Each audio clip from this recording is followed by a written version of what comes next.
This is just a random video trying our newly purchased DJI Osmo Pocket 3.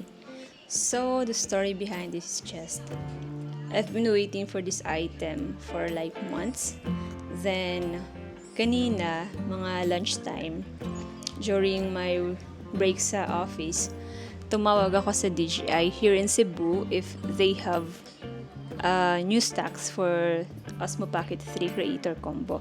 Then, fortunately, may isa pang natira kasi kakarating lang daw ng, I think, 9 pieces for Creator Combo.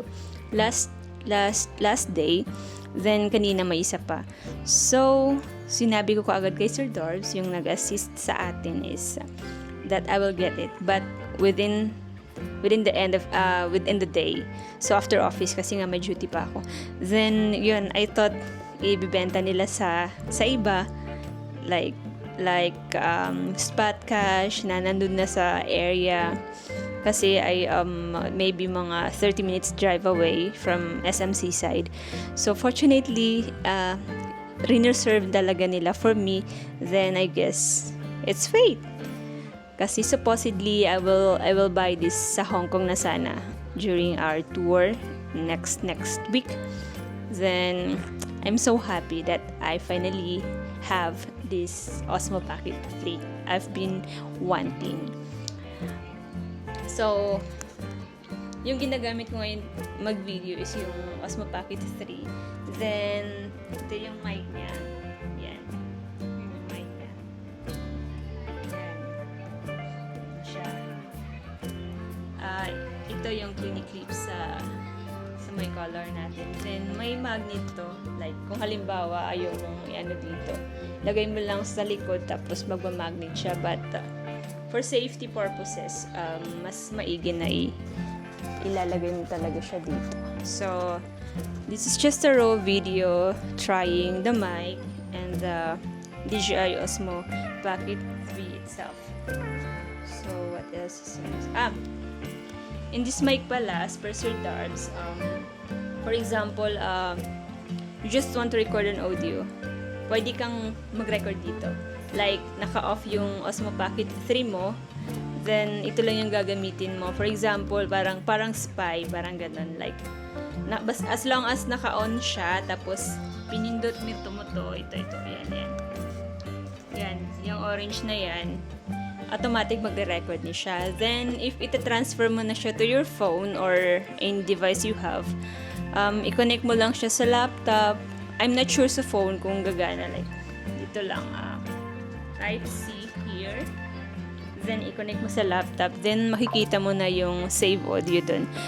May 8 gig ito na memory. I mean, capacity to save audio. Audio lang. So, it's worth buying yung DJI Osmo Pocket 3 Creator Combo. So, kuha nyo na. Flex ko na lang din yung iba. Yung ibang nasa box. Wait, i-clip natin to. Check. Okay. Ito yung ano niya, yung lalagyan, yung box. Dito nakalagay lahat yung including the Osmo Pocket 3. Then check natin. May mini tripod siya. Maliit lang siya. Yan.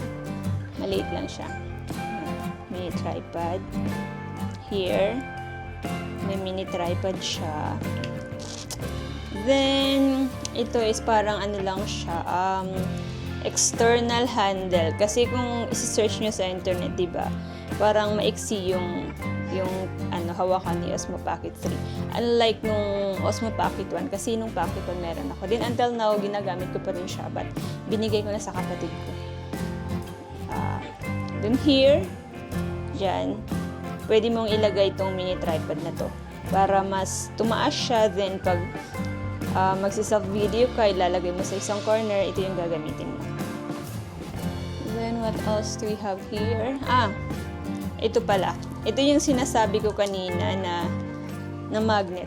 Like, kung ayaw mong ilagay yung mic dito sa may collar mo, ilagay mo lang siya sa likod, tapos magmamagnet na to. Ito yun. This one. Sorry, that one. But mas prefer ko na na i-clip lang siya para safe lang. Kasi mamaya pag nasagi mo siya, malalaglag yung magnet. Then what else do we have here?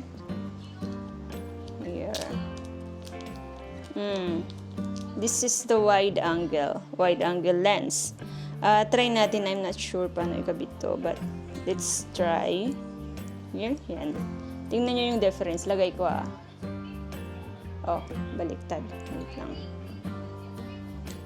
Yan. Nagmamagnet lang siya. Nag-wide na siya, right? Nag-wide na siya. Tanggalin natin. Yan. Ito yung wide angle lens niya. So, let's return it since I won't be using wide angle. Here. Okay. Here's the manual. Ito yung manual niya. Babasahin ko siya later pag may time ako. Basta manual lang to. Then, pakita ko lang yung may sticker. Sticker here. Sticker. Kasama siya sa box. Here. Ito yung sticker. Ito. This one. Then, here. Sticker.